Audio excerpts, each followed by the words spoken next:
Hello everyone, Solanki online classes में एक बार फिर सभी साथियों का हार्दिक स्वागत है।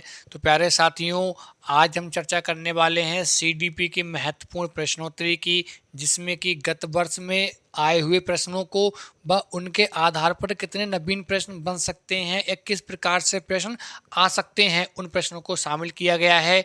तो चलिए शुरुआत करते हैं। तो जो भी मित्र चैनल पर नए हैं, चैनल को लाइक कीजिए, सब्सक्राइब कीजिए और वीडियोस को अधिक से अधिक अपने साथियों में शेयर कीजिए, जिससे कि अधिक से अधिक प्यारे साथियों को इसका लाभ मिल सके। तो ये जो प्रश्न इस श्रृंखला में शामिल किए गए हैं, ये आपके आगामी टेट परीक्षा या सुपर टेट की परीक्षा को देखते हुए रखे गए हैं। तो चलिए देर न करते हुए देखते हैं आज के हम उन प्रमुख प्रश्नों को। तो जैसा कि आप स्क्रीन पर देख रहे हैं, प्रथम प्रश्न दिया है आपके समक्ष। ये कह रहा है कि पियाजे के अनुसार संज्ञानात्मक विकास की तृतीय अवस्था निम्न में से कौन सी है। ये कह रहा है पियाजे के अनुसार संज्ञानात्मक विकास की तृतीय अवस्था, जो पियाजे ने संज्ञानात्मक विकास का सिद्धांत दिया, उस सिद्धांत में उन्होंने कितनी चार अवस्थाएं बताई, उन चार अवस्थाओं में तृतीय अवस्था कौन सी है।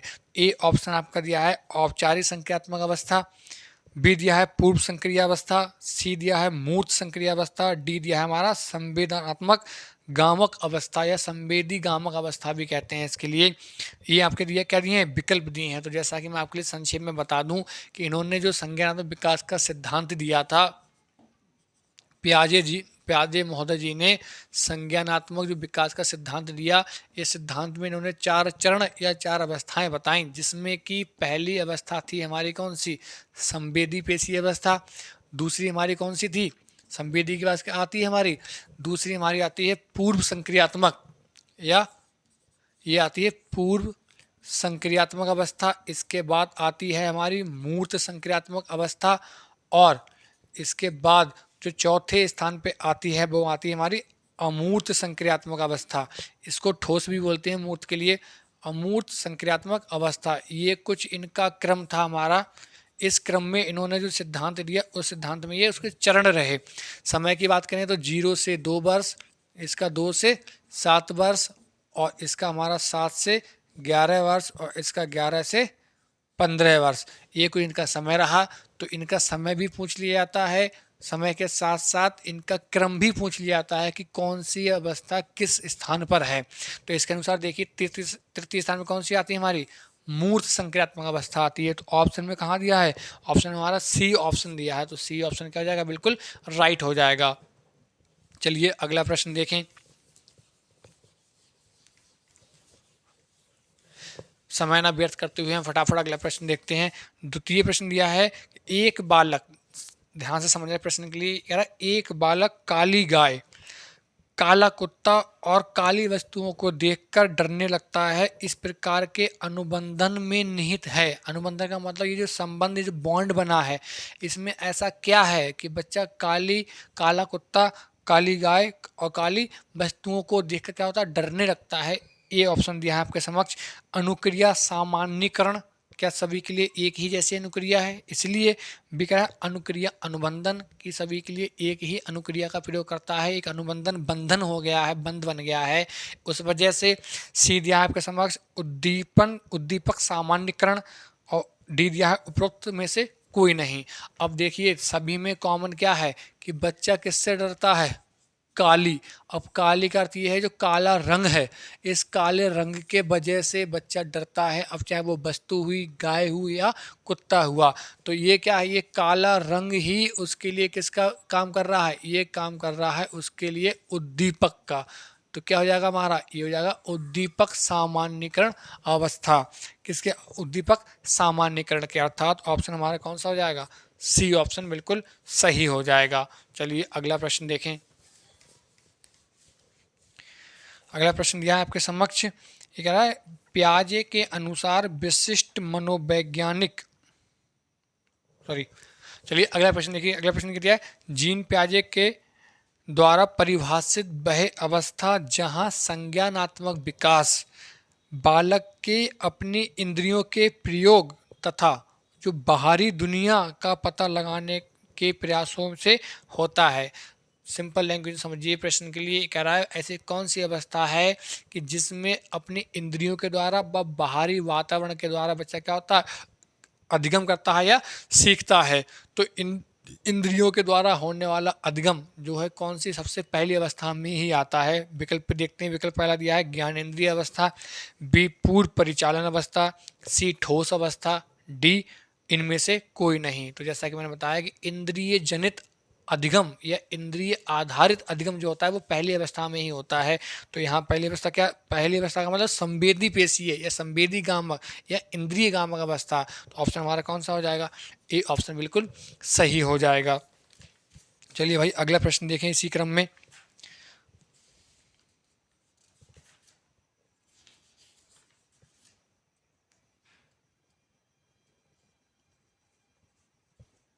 अगला प्रश्न दिया आपके समक्ष, वह कौन सा स्थान है जहां बच्चे के संज्ञानात्मक विकास को सबसे बेहतर तरीके से परिभाषित किया जा सकता है।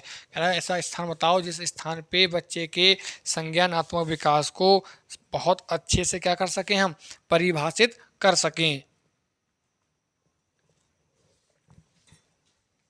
चलिए देखते हैं इस प्रश्न के लिए आखिर क्या कहता है।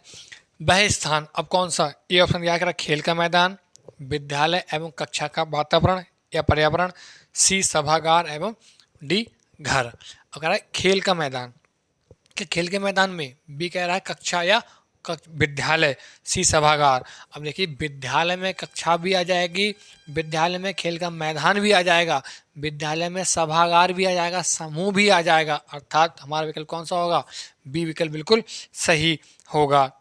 अगला प्रश्न देखिए, प्रश्न संख्या 5। पांचवा प्रश्न दिया आपके समक्ष, प्रचलित मतलब पुरानी जो परंपराएं चलती आ रही हैं वह प्रचलित योजनाओं में नई जानकारी जोड़ने को किस नाम से जाना जाता है। इनका कहने का अर्थ ये है, अगला प्रश्न जो दिया है कह रहा है जो पूर्व ज्ञान है, जिसमें पूर्व ज्ञान में किसको जोड़ देना, नवीन ज्ञान को जोड़ देना क्या कहलाता है, ये प्रश्न का अर्थ है। ऑप्शन ए क्या कह रहा है समायोजन करना, बी कह रहा है साम्य धारण, सी कह रहा है आत्मसातीकरण, डी कह रहा है क्या करना, संगठन करना। तो आत्मसातीकरण या आत्मसातकरण का अर्थ ही होता है कि पुरानी जानकारी में कौन सी नवीन जानकारी को क्या कर लेना, जोड़ देना।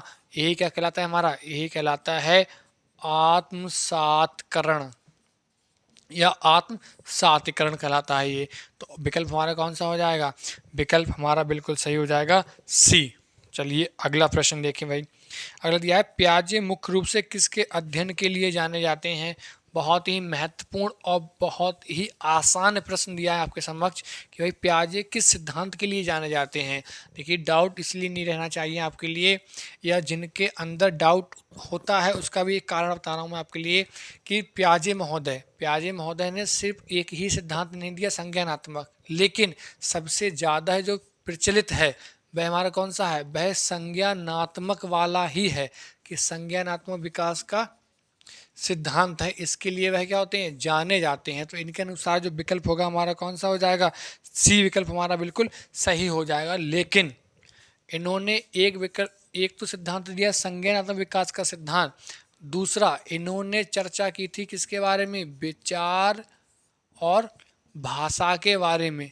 तृतीय स्थान सिद्धांत इन्होंने एक सिद्धांत और दिया जिसको कहते हैं हम क्या, नैतिक विकास का सिद्धांत, कि बच्चा या बच्चे का नैतिक विकास कैसे होता है। जैसा कि दूसरा दिया आपका भाषा विचार, तो इसमें बताया इन्होंने कि पहले विचार आता है इनके अनुसार, उसके बाद भाषा को रखा जाना चाहिए, या द्वितीय स्थान भाषा को दिया जाए, प्रथम स्थान कैसे दें हम, विचार के लिए। ऐसे ही आया संज्ञानात्मक, इसमें भी इन्होंने क्या करा, 4 चरण इसके बताए, जो कि भी पिछले प्रश्न में क्या होगा, चर्चा हो चुकी है आपकी। इसी प्रकार से नैतिक विकास का आता है हमारा, लेकिन सबसे ज़्यादा जो प्रसिद्ध सिद्धांत है इनका वह है हमारा संज्ञानात्मक विकास का सिद्धांत। चलिए भाई अगला प्रश्न देखें।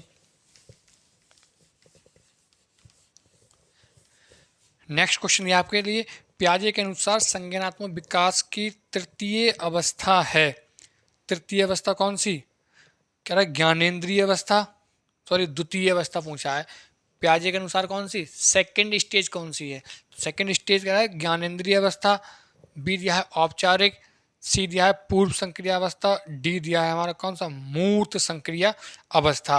अब आप देखिए कि प्रश्न में क्या दिया हमारा द्वितीय पूछी ना, तो द्वितीय मैंने जैसे बताया इसकी एक ट्रिक होती है, मैं आपके लिए ट्रिक बता दे रहा हूँ, हालांकि ये इसके टॉपिक में हो चुका है, एक बार समझ लीजिए इसके लिए।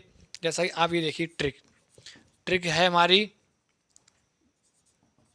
सबने पूरी की मूर्ति आपकी। ये आप किसके लिए है, ये है जो जीन पियाजे का सिद्धांत है, संज्ञानात्मक विकास का सिद्धांत, संज्ञानात्मक विकास का सिद्धांत। और इस सिद्धांत के क्या है, ये कुछ प्रमुख चरण हैं, जितने कि 4, कुछ 4 चरण हैं ये हमारे। इन 4 चरणों को याद करने का तरीका, इनमें आपको याद हो जाएगा क्रम, व क्रम के साथ साथ आपको याद हो जाएगा इनका समय, क्रम या इनको स्थान कह सकते हैं कि कौन सा चरण कौन से स्थान पे आता है। जैसे पहला सा से हो जाता है हमारा कौन सा, संवेदी पेशी अवस्था, संवेदी पेशीय, इसको इंद्रिय जनित, इंद्रिय गामक या इंद्रिय आधारित अधिगम अवस्था के नाम से भी कहते हैं, जिसका समय कितना है, हमारा समय दिया है 0 से 2 वर्ष। सा से ही हो गया हमारा, ए से नीचे अंडरलाइन करते हुए चलिए। फिर आ जाता है पाया पू, इसके आ जाता है माँ, इसके आ जाता है हमारा आ। अब देखिए द्वितीय स्थान पे, यह प्रथम स्थान रहा, द्वितीय स्थान पे यदि हम रखें तो आता है पूर्व संक्रियात्मक अवस्था, पूर्व संक्रियात्मक अवस्था। समय की यदि बात करें हम तो समय आता है 2 से 7 वर्ष। आगे बढ़िए, ये द्वितीय क्रम पर रहा हमारा, लाइन तो सिंपल है, आपको याद हो जाएगी, सबने पूरी की मूर्ति आपकी। अब आ जाइए तृतीय स्थान पे, तो तृतीय स्थान पे आती है मूर्त संक्रियात्मक अवस्था, समय आता है हमारा 7 से 11 वर्ष। इसके बाद आता है आ से आती है हमारी चौथी अवस्था या चौथा चरण, जिसको बोलते हैं हम अमूर्त, या जिसको बोलते हैं हम क्या, औपचारिक संक्रियात्मक अवस्था। समय की बात की जाए तो समय आता है हमारा 11 से 15 वर्ष, ये कुछ समय रहता है। अब आप देख लीजिए यहाँ पे इसकी ट्रिक भी है, ये हमारी क्या है, ये संज्ञानात्मक विकास के सिद्धांत के जो चरण है, उन चरण को याद करने का या समझने की एक ट्रिक है, जिसके माध्यम से हम आसानी से कर सकते हैं। आई होप आपको समझ आया होगा। आप इसका चाहो तो एक स्क्रीनशॉट ले लीजिए, चलिए स्क्रीनशॉट लीजिए।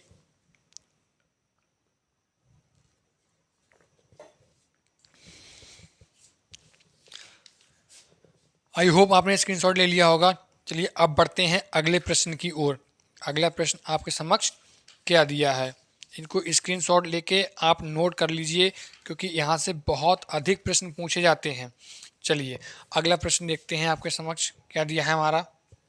दिया है कोहलर, अब ये कोहलर के संबंधित है।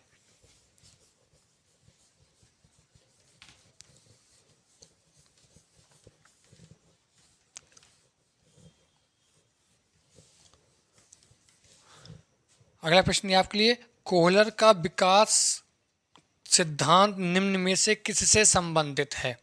सॉरी, कोहल वर्ग, कोहल वर्ग का सिद्धांत निम्न में से किससे संबंधित है।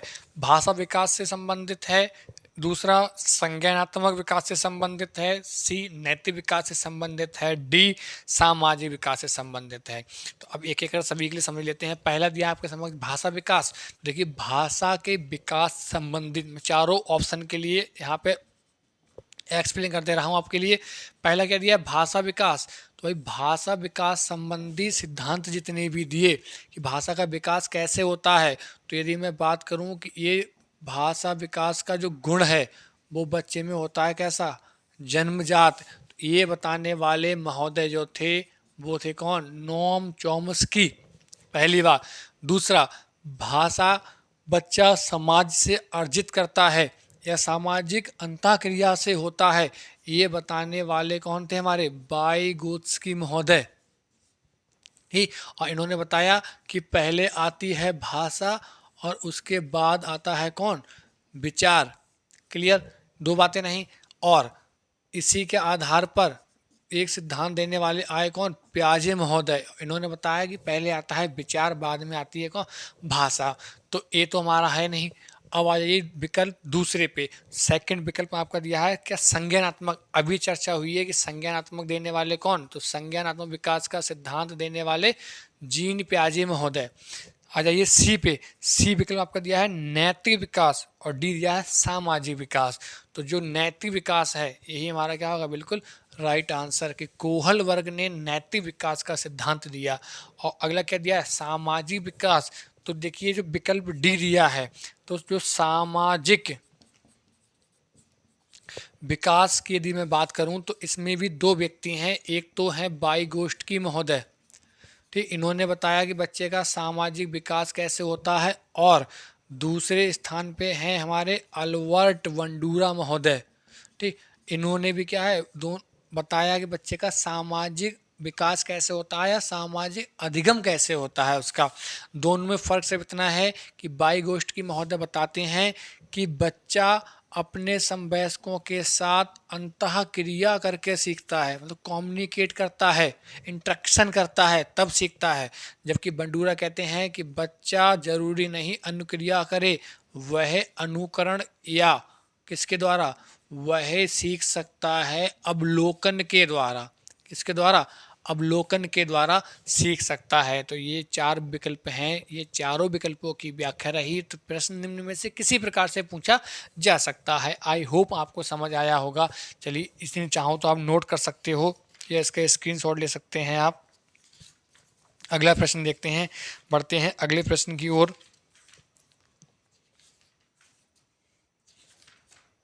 अगला प्रश्न आपके समक्ष दिया है, क्या कहता है, ये सृजनवाद में, सृजनवाद में, अब सृजनवाद में क्या, विकल्प पे आइए। विकल्प क्या दिए आपके समक्ष, सृजनवाद में क्या है, बच्चे सीखने की प्रक्रिया में निष्क्रिय रूप से प्रतिभागिता या प्रतिभाग करते हैं। क्या बच्चे निष्क्रिय हो जाते हैं। बी, शिक्षक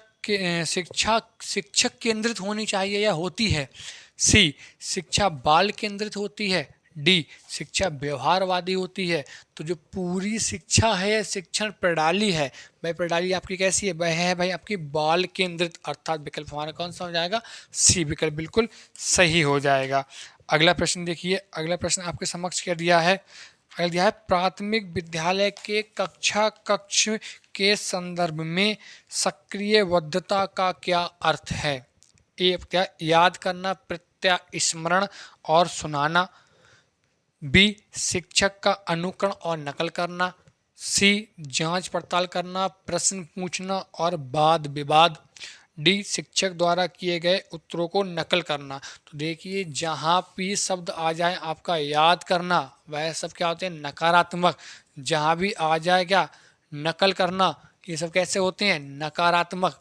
तो विकल्प कौन सा हो जाएगा हमारा, सी, जांच पड़ताल करना, ये हमारा क्या हो जाएगा, सही आंसर आपका हो जाएगा। आई होप आपको ये प्रश्न समझ में आए होंगे। तो ये कुछ महत्वपूर्ण प्रश्नोत्तरी चल रही है आपके समक्ष, जिसमें आप देख रहे हैं सभी महत्वपूर्ण प्रश्नों को। और इसमें कुछ प्रश्न ऐसे हैं कि जो कि गत वर्ष में आए हुए हैं यूपी टेट के एग्ज़ाम में, या एस टेट में आए हैं, या किसी अन्य टेट में आए हैं, वह कुछ प्रश्न इनके आधार पर नवीन बनाए गए हैं। आई होप आपको इनसे लाभ मिल रहा होगा। कोशिश रहेगी कि आपके लिए प्रतिदिन एक टॉपिक मिले या फिर प्रतिदिन आपके लिए एक प्रैक्टिस सेट मिलता रहे। तो भाई जो भी चैनल पे नए साथी हैं वो अधिक से अधिक इसकी वीडियोस को शेयर करते रहिए व चैनल को सब्सक्राइब कर लीजिए यदि किसी ने नहीं किया है, जिससे कि आने वाली वीडियोस का नोटिफिकेशन आप तक आसानी से पहुंच सके। व इनके टॉपिक्स का जो लेक्चर चल रहे हैं, जो भी टॉपिक एक्सप्लेन किए जा रहे हैं, उनके पीडीएफ नोट्स यदि किसी को चाहिए तो पीडीएफ नोट्स लेने के लिए टेलीग्राम चैनल है आपका, जो टेलीग्राम चैनल आपका इसी नाम से है, सोलंकी ऑनलाइन क्लासेस के नाम से बना हुआ है आपका, ठीक, इसी नाम से है, सोलंकी ऑनलाइन क्लासेस के नाम से। तो आप उसमें जाके ज्वाइन कर सकते हैं। ये टेलीग्राम चैनल है आपका, जिसमें आपके लिए मिलेंगे जो आपका टेलीग्राम चैनल है, इस चैनल में आपके लिए मिलेंगे पीडीएफ नोट्स और साथ साथ जो प्रैक्टिस सेट कराए जा रहे हैं ये भी आपके क्या है वहाँ पे मिलते रहेंगे। क्लियर? यदि किसी को डाउट हो तो कमेंट बॉक्स में कमेंट करके वो पूछ सकता है। तो चलिए मिलते हैं बहुत जल्द अगले लेक्चर में, तब तक के लिए thank you, thanks a lot.